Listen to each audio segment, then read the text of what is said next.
All right, so today we are going to talk about hormones, habit, and fat loss, specifically mastering insulin sensitivity.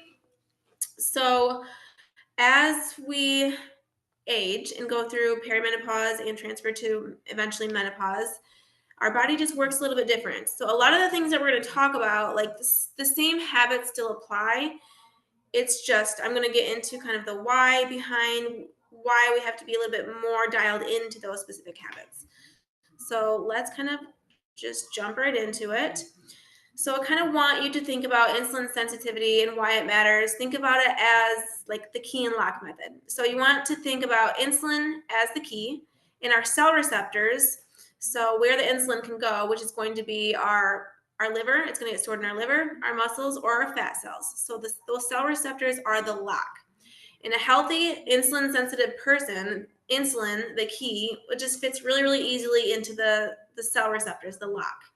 It unlocks the cell and it allows the glucose to enter into the bloodstream, which lowers the blood sugar and keeps your fasting insulin at a nice, steady pace. But when we become insulin resistant, the lock, it just doesn't respond as well to the key, the insulin. Your cell receptors aren't going to respond as well to the insulin. So more insulin is going to be needed into the bloodstream in order to allow the glucose into, whether that be the muscle cells, the fat cells, or the liver cells. So it's not that it doesn't fit anymore. It's just like it takes more to either fit it in or, it makes it more difficult. So when estrogen as well as testosterone, they help keep us very insulin sensitive. So when we're in perimenopause, and as we know, all of those hormones kind of go down, but specifically estrogen and testosterone, as they start to decline, we can become more insulin resistant, especially if we are under eating and overtraining or really just under recovering. So that's why we hear so many women, especially when we kind of get around this age, like what worked for me before doesn't work for me now. But oftentimes what we were trying to do before is exactly what I just said. We kind of undereat and underfuel, and like that's just not going to work for us anymore. We have to try different things. So that's why what worked in your 20s and your early 30s just is not working now. It's not that like you are failing, your physiology, it's just changing. So we have to do different things in order to get a better response. So I want you to think about not the key as being broken necessarily, but it's blocked or it's inflamed or it's just being overwhelmed by too many different keys and too many different variables happening at once. So now that we know that, like, okay, so what can we do for that, right? Let me just make sure nobody's trying to get in. Okay, still good. All right, so the biggest one, and we talk about it all the time, but strength training is like your midlife metabolic advantage. And that's oftentimes why women tend to have a harder time or more fat storage is they aren't strength training. Luckily, you guys have found us, so I'm sure that you're already incorporating a lot of this strength training, but that is going to be your biggest metabolic advantage. The more muscle that we have, the higher our resting metabolism is. So that means muscle tissue burns, it uses more calories at rest than fat tissue. So the more muscle that we have, the more energy, the more calories we need in order to maintain that muscle tissue, as well as, all of our life processes and all of the bodily processes and everything. But the more muscle you have, the higher that resting metabolism is. And with, again, going into perimenopause, that natural decline of estrogen and testosterone, which normally protect us against fat gain as well as like bone loss and insulin resistance, like again, we're at a disadvantage because they are naturally lowering down. But the best way to kind of mitigate that is going to be to continue strength training, to prioritize building as much muscle as possible, especially now if you're still in your late 30s, early 40s. Gaining as much muscle as possible is going to be your biggest kind of metabolic advantage. It also improves insulin sensitivity. So muscle is like a sponge for glucose and for insulin. So we are most insulin sensitive after we train or like when we're most active. So if we want to tend to eat most of our carbohydrates around our specifically strength training, but any training session, because that is when your the muscle cells, as opposed to the fat cells and the liver cells, that insulin is going to in the glucose is going to be soaking up like a sponge into the muscle cells to refuel us, as opposed to storing for fat gain. So strength training, and again, with any kind of training and any stress, it will increase your blood sugar. And we'll talk a little bit more about this later, but it will increase your blood sugar because any kind of stress on your body is going to increase your blood sugar. When blood sugar is increased, more insulin is going to want to be produced in order to bring that blood sugar down. So if you were to wear a continuing glucose monitor, for example, you would probably you definitely would note that during a hard training session, your blood glucose is going to spike. Like, we know that's going to happen. But as long as we're fueling properly and we're having those carbs around our training sessions specifically, we're going to use it. It's going to, like, lifting increases the number of glucose, like, storage tanks, like the muscle glycogen. It means the carbs go right to the muscle. They aren't stored in the liver. They aren't stored in the fat cells. Again, they're soaked up like a sponge in the muscle. Strength training also just improves your testosterone, estrogen, your growth hormone, and it decreases your cortisol over time. So again, it will naturally decline. It's going to happen, but we can minimize it as much as possible by really prioritizing our strength training sessions and pushing hard in our strength training sessions. The hormones, testosterone, growth hormone, and estrogen specifically, they really do play a big role in fat loss, muscle maintenance, and energy. So we want to preserve as much muscle as possible, and by doing that, the thing that we need to make the biggest priority is going to be strength training. Strength training also protects us against any kind of age-related metabolic decline. Again, we lose muscle tissue. I think it starts after our 30s. We lose a little bit of muscle every year. And when we lose muscle, as we talked about previously, the more muscle you have, the higher metabolic capacity you have. So as we lose muscle, the lower our metabolic capacity goes. So again, strength training can kind of help to reverse or slow down that decline. So again, it's like your anti-aging method for your metabolism.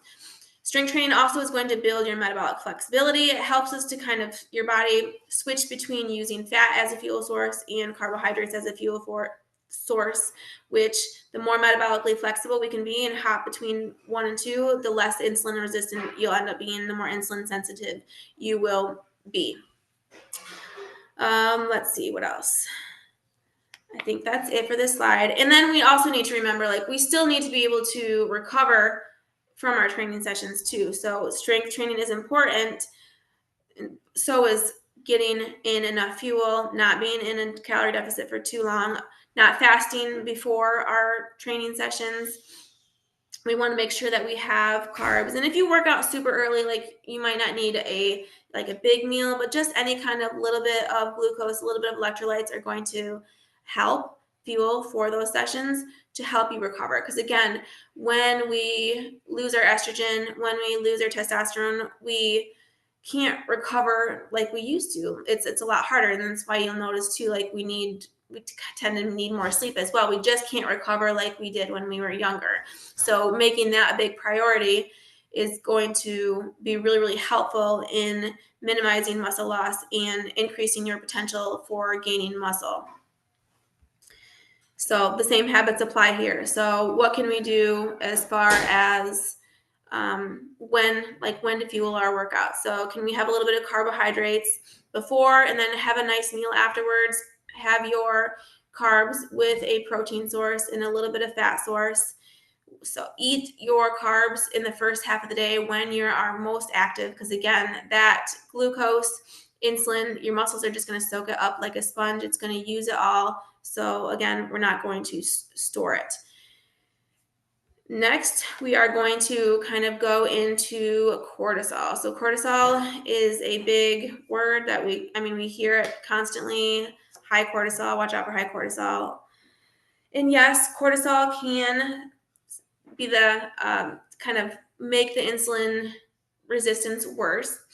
And during perimenopause, I briefly spoke on this, but cortisol becomes more dominant because our estrogen lowers, our progesterone lowers, and with estrogen and progesterone being optimal, we can handle those stressors a lot better.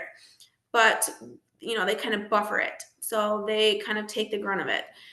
When our progesterone and our estrogen are lower, we just don't have enough wiggle room. We don't respond to the stressors as well. Like I mentioned previously, we are more prone to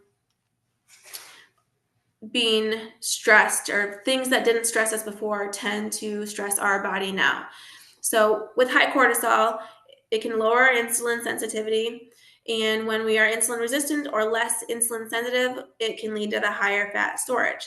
So many women in this phase, again, you're trying to just do more, do more, do more. So we're adding fuel to the fire by chronic low diets, fasting for long periods of time, doing high intensity interval training as opposed to prioritizing strength training.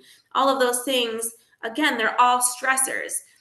Training is, it's a good stress. Like, we need the stress. The stress is what helps us to keep progressing and having our body kind of adapt to that stimulus. So we need the stressor, but again, too much. We can't keep adding more fuel to the fire. We kind of have to pick our poison. So let's see.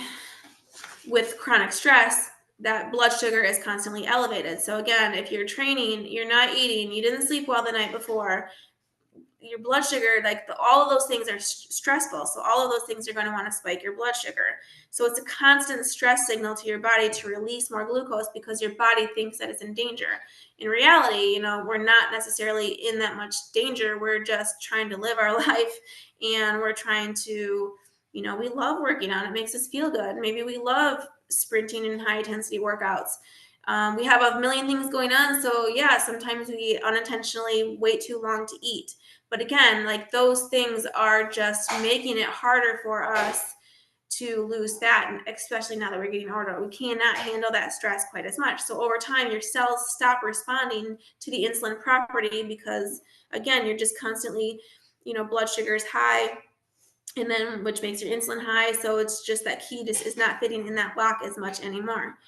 Cortisol will directly interfere with your insulin's ability to move glucose into the cells. So again, instead of going to the muscle cells, it can be stored into the fat cells. So again, it leads to more insulin resistance, even if your diet is well balanced. Cortisol also disrupts the sleep. So, we're going to have many things working against us as far as sleep goes. Our progesterone helps us sleep too. So when we are in perimenopause and that progesterone is lower, that can disrupt our sleep. But also when we're doing all of these things, again, we're doing too much, we're not eating enough, it makes our cortisol go up, and that can further disrupt our sleep. So then it's like this negative feedback loop where we're constantly almost essentially digging ourselves into a sleep hole, making it harder and harder to get enough sleep that we need and to be able to recover from those sessions. And again, it will just bump up that cortisol even more. So poor sleep raises the cortisol, high cortisol raises the blood sugar, high blood sugar raises the insulin. So just one night of poor sleep, it can temporarily just make you insulin resistant. And we've kind of talked about this previously too, how with the low sleep, it can lower our leptin levels. So the I'm full hormone, it makes it go down. So you feel hungry constantly. And it also increases your ghrelin hormone, the I'm hungry hormone. So again, you're feeling hungry, you're not having as much of an ability to feel full. So unintentionally, maybe we're overeating because we feel really hungry. Those cravings can be really, really higher. So it kind of tricks your body into thinking that it's starving when in reality, it's just from the lack of sleep, the increase in cortisol. So with all that, cool, high cortisol, now what? It's, again, we kind of talk about it over and over again, but we have to be more resilient to stress. How do we do that? We have to find something that puts us into a parasympathetic nervous state. Most of us are constantly go, go, go, sympathetic nervous state all of the time, fight or flight. With that, again, high cortisol, less insulin sensitive because, our blood sugar is just constantly high. Like, we're having those big spikes and those big drops. So we need to be able to manage that stress. So we need to find something that puts us into that calming parasympathetic nervous state. I would love it for it to be at least 10 minutes a day, if not more, but at minimum 10 minutes, but I work towards, 30 minutes or more. And what that looks like, what brings calm to one person can be different to another person. So for you, maybe it is moving your body. Maybe it is walking outside in the sunlight. But can we do it without listening to anything? Can we do it without walking our dog, walking our kids, any kind of distractions, and really just take in all of those senses around us, what we are seeing, what we are hearing, feeling the sunlight on our skin? Like, it sounds kind of silly, but just really being present in the moment to help bring down those stress levels. The same thing with breath work. It does a similar thing where it kind of brings you into the present, brings you into only your breath, which can really, again, help to put us in a parasympathetic nervous state. Sometimes cold exposure can help. With cold exposure, we just want to make sure we have it away from our strength training sessions because it can, it decreases your inflammatory response. And with training, like, that's the whole point. We're kind of trying to increase that inflammatory. We're trying to stress our body because we want it to adapt and to essentially overload in a sense so that we can build muscle. So just making sure that it's away from your training session would be helpful. Some other things: meditation, the breath work, maybe sauna, reading, gratitude. There's all kinds of different things. Some people maybe dancing, like something that makes you almost feel like a kid again. And getting outside is a big part of that. It really can help to manage your stress levels, but find what just makes you feel calm and almost like a child to kind of put you in that state for at least, I would love for at least 30 minutes a day. But if you're nowhere near that, because, we are busy, we have kids, we're constantly go, go, go. That's why we're having such a hard time to begin with. But can we start with at least just 10 minutes? Prioritize sleep, nature, making sure we're taking those rest days, and maybe we are just walking on those rest days. Train your nervous system to be more mindful. Other things that could potentially help, we talked about this before too with sleep, is like magnesium glycinate. That can kind of help to calm your central nervous system. Sometimes, if it's really bad and I would rather have blood work to kind of look first, but like, can we do some kind of like ashwagandha or some kind of adaptogen could possibly help. But I'd really, really first focus your attention on connecting with nature, doing something that's calming as opposed to just throwing another supplement at it. Because again, it's just another thing that your body has to process. Next, we are going to talk about fiber, whole foods, and blood sugar. We talk about fiber a lot. With estrogen decline, blood sugar fluctuations become more common. Fiber and protein, we kind of talked about this before, but they blunt those swings. So they kind of dull the swings a little bit so they're not so high, not so low. We don't have those big crashes, which again can lead to more fat storage. Fiber also helps to feed gut bacteria that improve insulin sensitivity. So prebiotic fibers specifically, they feed the beneficial gut microbiomes, and they can actually help to produce short chain fatty acids. And we need fatty acids, specifically short chain fatty acids, to help with the sulfation of cholesterol into our sex hormones. So fiber, as well as getting in enough healthy fats, can really, really help with hormone production as long as you're getting outside. It kind of starts with the sunlight. We have sunlight, and then with the sunlight, we have cholesterol. So we need to have enough good cholesterol in our diet in order for the sun to sulfate the cholesterol. The cholesterol will sulfate into our sex hormones, our cortisol. So it helps to kind of go from pregnenolone to progesterone to estradiol, and then DHEA to testosterone, all of that. So first we need the sunlight. So again, getting outside, making that huge priority, but also making sure we are having enough healthy fats into our diet, enough omega-3s and 6s, and then fiber. Fiber is going to help with all of these processes as well. And then the more whole foods that we can have, the less inflammation we're going to have. So again, like with cortisol, we know it kind of just inflammatory, any kind of stress, like I said, some inflammation is good. Like when we strength train, we want some inflammation, but too much is, it's not good. It's too much. So how can we keep inflammation as low as possible? Whole foods are going to be a big part of that. So at least 90% of our diet come from whole foods? Can we focus specifically on, again, those fat resources, the omega-3s, omega-6s? Can we get those in? So that's our fatty fish. So our salmon, our mackerel, our anchovies, our sardines, herring. Can we incorporate those at least 3 times a week? That can help a lot with reducing any kind of inflammation. It can also help with thyroid support. It can also help with sex hormone support. Fiber is a big one. So the carbohydrates that we eat, can they be mostly, again, from whole food sources? Can we get them from legumes? So, not highly processed whole grains, fruits, vegetables, things that have fiber are going to be really helpful in, again, decreasing the inflammation. The more whole foods that we can have into our diet, the less inflammatory response that we are going to have. The more processed foods, again, it's just another thing that is going to be thrown at your body. We could handle it a lot better when we were younger, just kind of eating all kinds of packaged foods and not having it. But again, we just have enough estrogen, we have enough progesterone and testosterone to be able to dull that stress response. We don't have that as much working to our advantage anymore, so we have to just be more dialed in making sure we're getting enough fiber. Can we go for walks after we eat instead of before we eat? Like all these little changes, like we don't have to just change everything all at once, but can we just change it a little bit to put ourselves in a better place as far as managing that blood sugar and managing that inflammation? So if you're having fatty fish once a week, can we increase that to twice a week?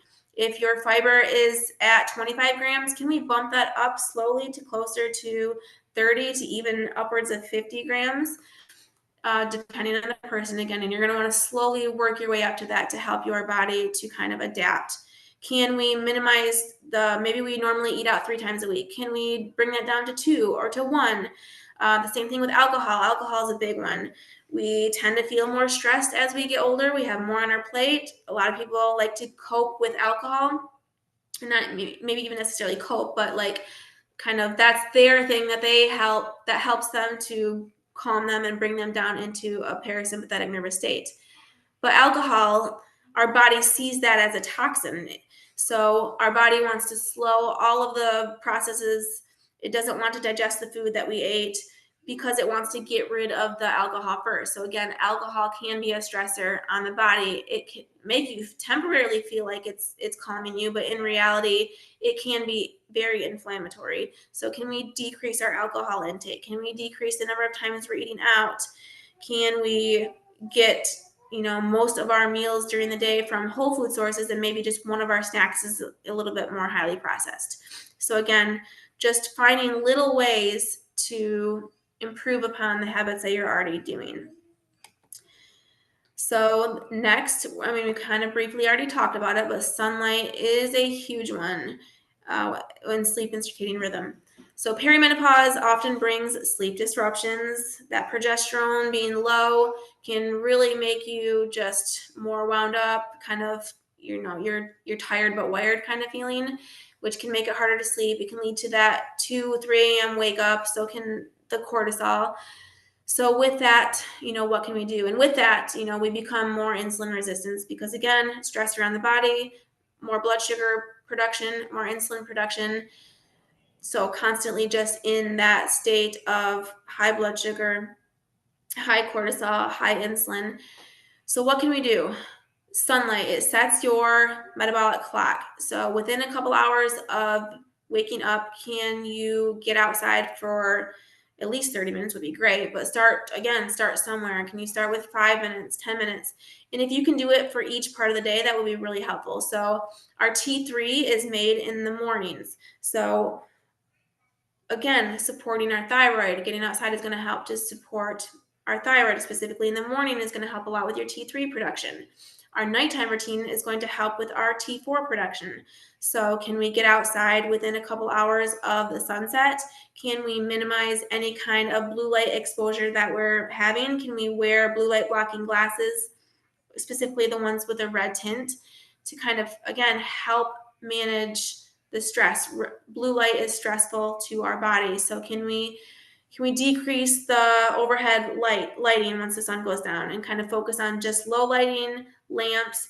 Again, it will help your circadian rhythm and help with sleep. It will help with the T4 production, but it will also help your brain, tell your brain it's time to go to sleep. And then your midday sun exposure. So when the sun is at its highest, between like 10 and 3-ish, when the UV index is at its highest, if you can expose I know this is not going to happen every single day, but like on the weekends, for example, can you get into your swimming suit and expose the areas of your body that hold the most fat? Our vitamin D is going to be stored in our fat. Like it's stored, that's where it's stored. So getting in as much exposure midday when that UV index is the highest and exposing those areas that hold the most fat. So for most women, it's going to be our abdomen and our butt and our glutes. So can we expose that to, again, increase the storage of vitamin D to, as high as possible? And that will help kind of carry us through winter too, because we know in the wintertime, our vitamin D is going to go down. And vitamin D supports our insulin production. It also works, cortisol and melatonin work oppositely. So sleep hygiene is going to be huge.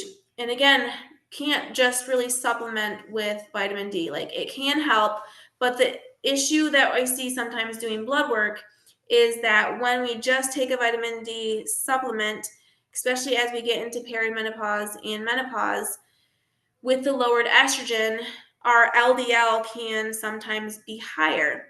The estrogen can help to kind of lower our LDL, which is the quote unquote bad cholesterol.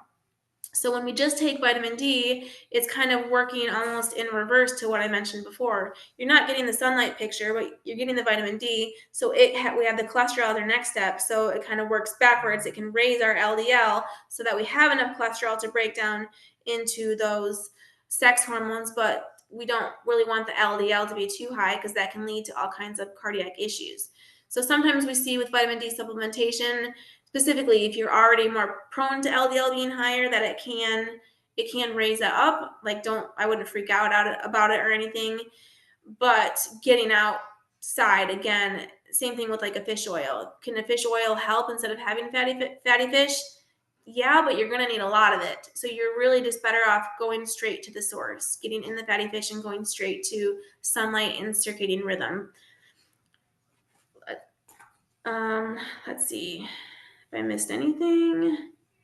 But yes, getting outside is going to help with your blood sugar regulation. It's going to help with your insulin, help you to remain insulin sensitive. It's going to set your circadian rhythm, which is going to help you sleep throughout the night. It's going to help to support your thyroid production, which again is going to help you to be able to sleep. If thyroid markers are off, that can make it harder for us to sleep through the night.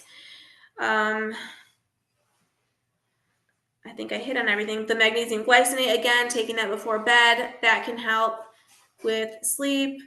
Consistent sleep routine, even on the weekend. Can you still, within like an hour, get to bed at the same time, wake up somewhere close to the same time? That's going to help a lot, again, with the circadian rhythm, and to just make sure we're setting ourselves up as well as we can. Because again, we know that we're going to have a harder time sleeping once that progesterone is lower.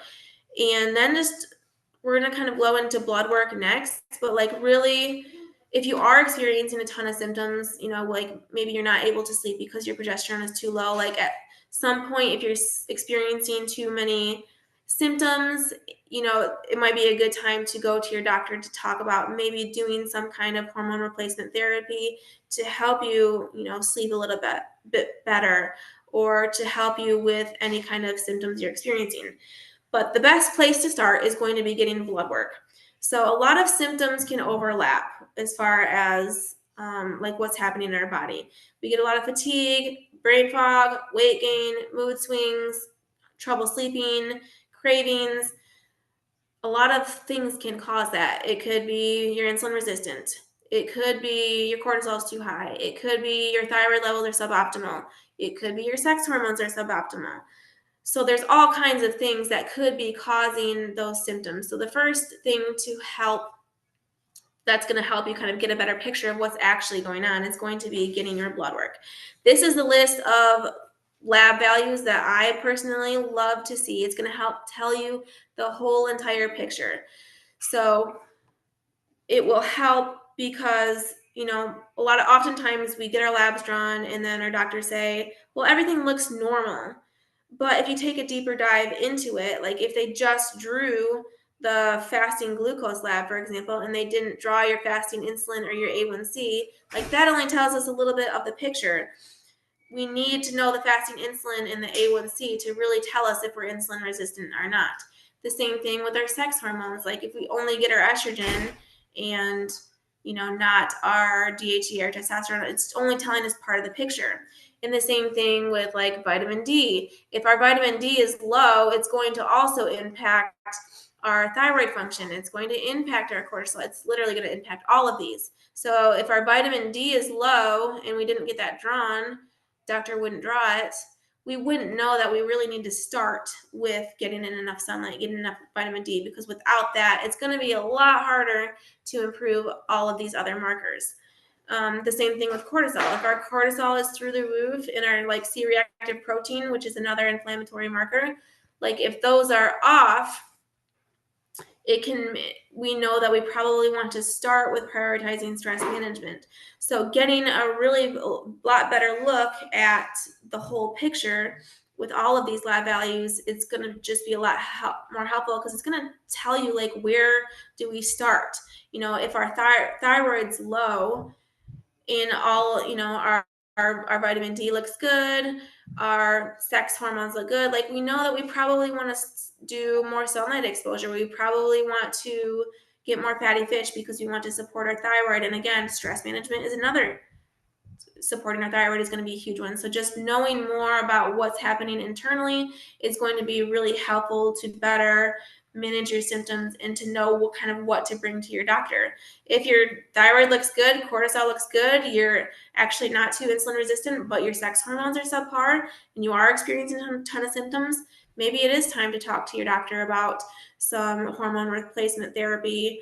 Or maybe you can start with just taking DHEA, and then DHEA can help to kind of sulfate into the other sex hormones. So again, stop guessing and just kind of getting the data, and then that will help you as far as getting a roadmap of like, where do I start with kind of improving? Because again, it's going to be hard to be perfect. Like we can't be perfect with all of these things. So like, where should I point my attention to, at least temporarily, to improve my overall health? But also the overall health is going to help, internally is going to help to lead to the body composition changes that we tend to want to seek, right? So yeah, and I was just going to add, Sam, to that, getting comprehensive labs. If you guys have any questions on that, feel free to ask us in the group and we can kind of help guide you through that. That's something we currently only offer for our one-on-one clients, but maybe something, if there is interest, something we could consider offering and make that possible for this group, because I do think it is really beneficial to just help pinpoint a little bit more. Like Sam said, I think in hearing her talk, there's so many valuable ways to improve insulin sensitivity, but it might feel really overwhelming hearing all the things and not like knowing where to start. So we can kind of talk through practical application as well, but getting labs can be really helpful for seeing where we're most deficient and kind of helping decide like, okay, which boulder do I want to move first? Because that's going to have the biggest impact. And for me personally. So Yeah, I think that's really helpful, and hearing you explain it is really helpful. So if anyone has any questions on that, definitely ask. And I just want to put another note on the hormone replacement therapy.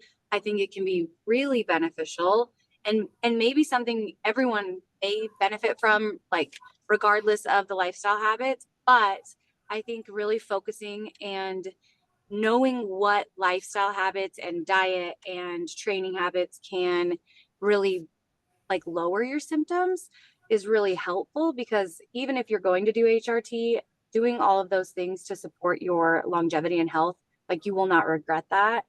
And HRT isn't going to fix everything. So starting with habits and just doing everything you can to optimize so you feel your best. And then if you want to layer in hormone replacement therapy in some form, um, then that's great. But also it's not being made in your body. And so it's something that you're going to always have to be regulating and adjusting. And it's never going to be perfect. And because it's exogenous hormones. And so I think just the more we can do on our end, the better we're going to feel in the long term.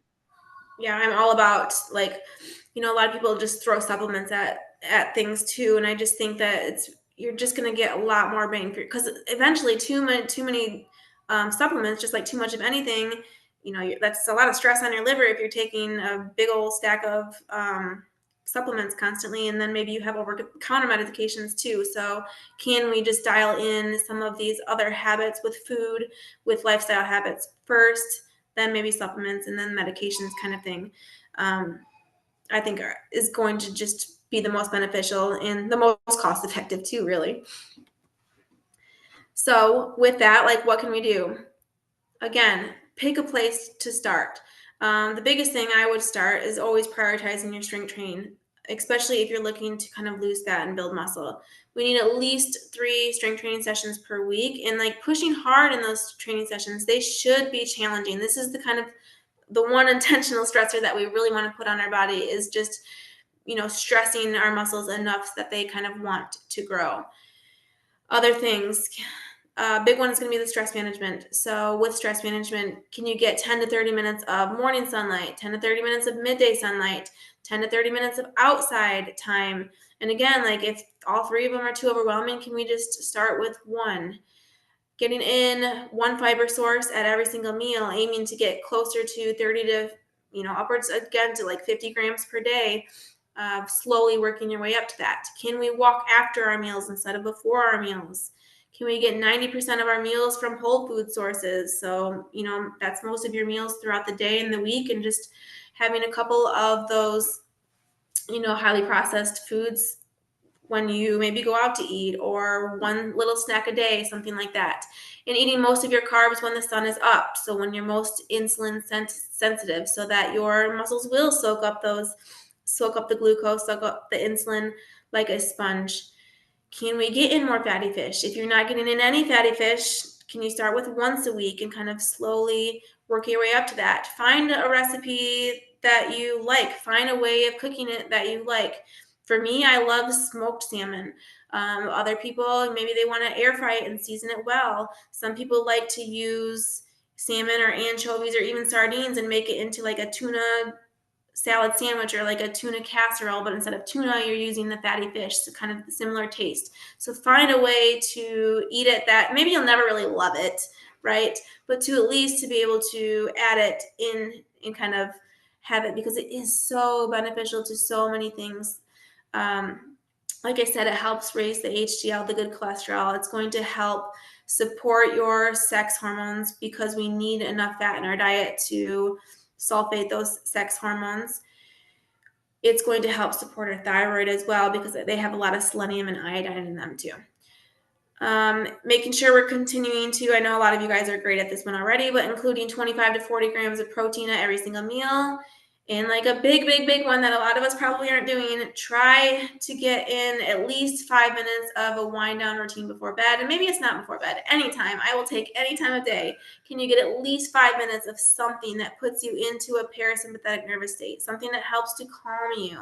Breath work, cold exposure, putting your legs up on your wall can actually help with like the drainage and kind of anything. Dancing, just moving, laughing, hugging somebody for an extended period of time, like something that for at least 5 minutes a day, can you kind of help to just make that a really big priority to help just, again, help us to manage our stress levels, put us in that parasympathetic nervous state, which is gonna, your body's just gonna thank you so much. And that also means not eating chronically in a calorie deficit. So making sure we're thinking about our whole year and when we want to intentionally work towards those fat loss goals and keeping them to as minimum, minimal as possible. Kind of get in and get out, and being in a calorie deficit on the highest, like losing fat on the highest amount of calories as possible, as opposed to just going too low. And if you're going to fast, for example, can we fast in the evening? So like, can we stop eating after our last meal instead of snacking at night? So like, if you're fasting, fast in the evening, like when you're doing the least amount of activity. Don't try to fast until noon, because that's when we're a lot of times we're active, we're having caffeine, we're doing all of these things that are stressful to the body. So if you do enjoy fasting and it's helpful to support your fat loss goal, that's great. But can we do it more so in the evenings and just cut off our last meal at dinner time and then not eat again until 8 a.m. in the morning, something like that? So just being more intentional with the stressors that we're having. Can we have less caffeine? If we're having more than 200 milligrams of caffeine, maybe we try to bring that down a little bit. That can be stressful on the body. Can we bring down alcohol intake slightly, or even try cutting it out and see how that improves your blood markers or improves your sleep, or see if that helps you feel better in any kind of way? So there's lots of different things that you can think about, and just pick one or two places to kind of start. And that, oops, wrong way. That is all. So please ask any and all questions, and I'll be happy to answer them. Let's see, anything in the chat?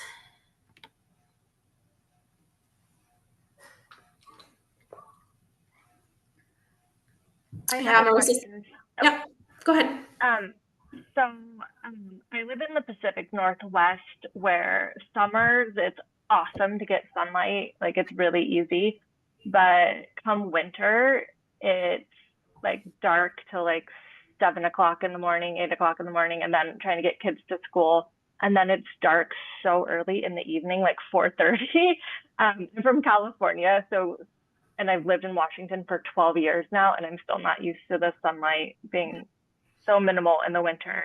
But I was wondering if you guys had thoughts on like those light boxes, because that's what I've used on and off to try to get some sunlight in the morning, to help with my mood and everything. But it's just so hard to get sunlight where I live, it's so far away from the sun in the winter.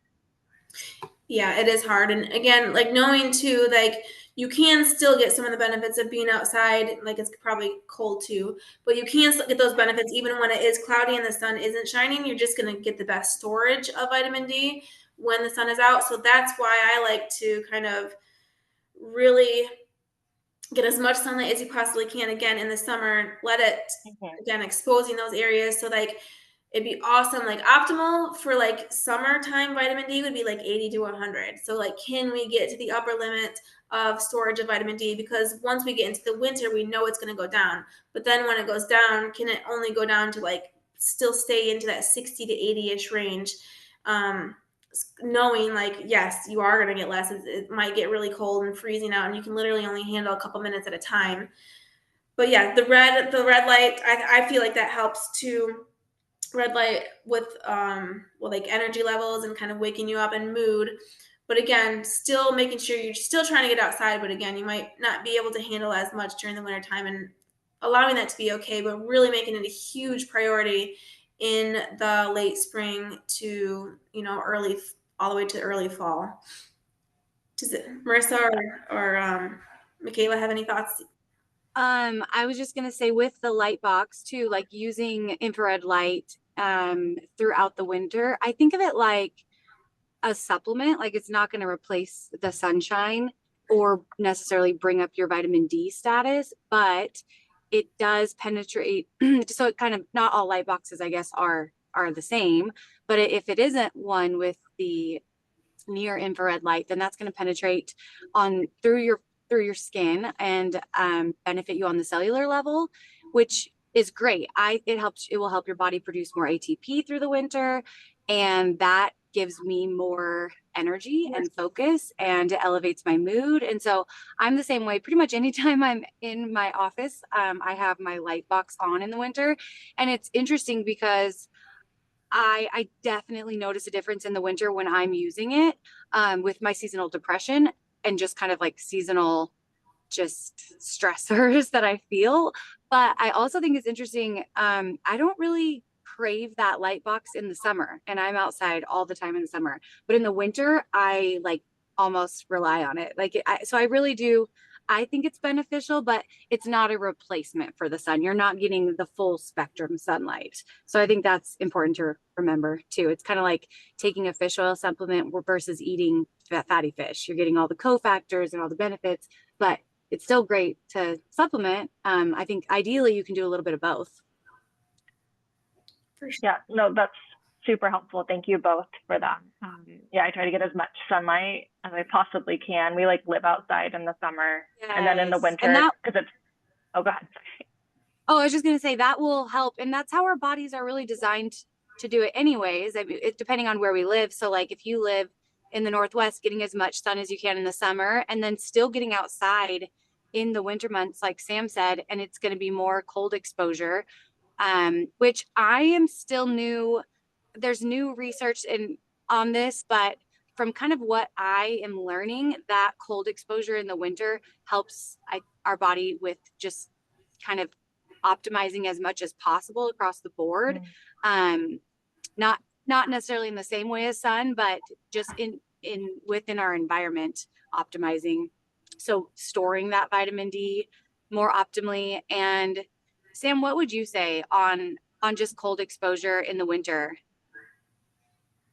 I mean, it can be, again, great for like inflammation and again, being, I don't know how to put it, but like you want your cells to be, they're going to be, it just helps on a cellular level. More hydrating your cells. Yes, I was going to say, it's like a hard one to explain in simple terms, but basically optimizing on the cellular level, which is going to help with insulin sensitivity too.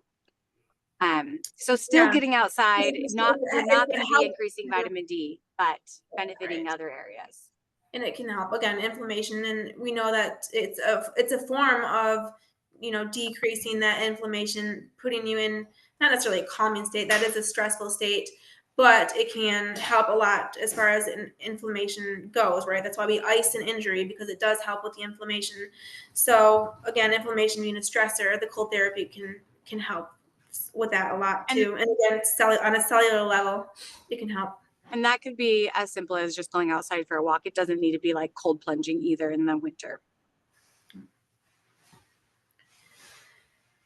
Does anybody else have any questions or any, like, where do you plan to start as far as these habits? For me, I need to probably get better at walking after my meals. I tend to like to walk before my meals, and I should probably move those to after. And then I'm always the culprit of getting too busy and not prioritizing eating enough early in the day. So that's one that I would like to put my focus on too.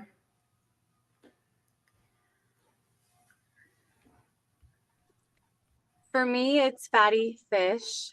That's something when I prioritize it, I have no problem, but it's like really easy to fall off of my radar. So just getting back to that. I love to just do the canned salmon and get that dill pickle seasoning from Trader Joe's, which is seasonal and it is in season. They have it in their stores. And I love that with just like adding some pickles and eating it with crackers, or my kids will even just eat it straight with a fork.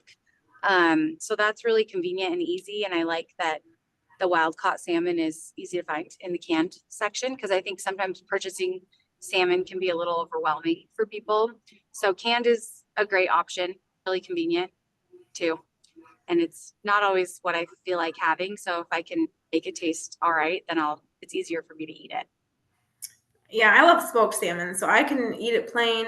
But having it with like avocado and a slice of toast, that's really good. Even a little bit of cottage cheese on there too. That's kind of my go-to. A lot of the other flavors tend to mask the fishy salmon flavor too.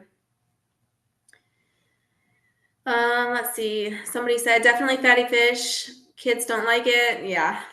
So One, go I was ahead. gonna say for kids, the salmon burgers from Costco, I feel like that's usually a pretty kid-friendly one. I mean, maybe not if your kids are like really picky, but my kids love those. And my kids are they like salmon, but I feel like from if they like hamburgers, you could maybe try that. Um, and then Marissa said smoked salmon. That's my favorite. Yes. And just walks. I walk regularly, but it's the best thing for me as far as my nervous system regulation goes and That's me just too. de-stressing. That's my de-stressor is like, going by myself, not having any music or anything on, just chilling. And like, that's where my best thoughts kind of come to me too. Yeah. And I think too, like even problems, if I'm feeling anxious about things, even if on my walk I'm not thinking about the problems really, it's like whenever I finish walking, I feel like I just have a better outlook on things and I have like more capacity to handle whatever stressors are going on in my life. So Yeah, having not like only a are you good walking, walk. getting outside too. So like, that's a huge. Yes, outside for sure. Because a walk on the treadmill in my garage is not the same for de-stressing as an outside walk. And even just like stepping on the grass sometimes, like, I don't know, there's just something about it that it almost takes you back to being a kid again, or I don't know, it just really helps to just kind of calm you. Yeah, and I think, I mean, there's so much research on grounding. So it really does help with de-stressing. And that was one thing I was going to say when you were talking about 30 minutes, like that can sound so overwhelming, but taking 15 minutes in the morning, like when you have your morning coffee, go outside, put your feet in the grass, and then maybe a 15-minute walk later in the day, those two things alone will help significantly. And so, and that's more doable probably to add in than, 30 minutes. Yeah, or even That's like harder to 5 minutes, come by. even 5 minutes multiple times a day. Like Right. if you get a break at work, can you just quick like do a 5 minute breath work? So just again, like it's almost like scheduling it in. I know it's another thing to have to schedule sometimes, but like that's kind of how the best way of creating a new habit is to kind of, habit stack it with something else and scheduling Yeah. it in. Well, if we don't have anything else, I think like it's about an hour.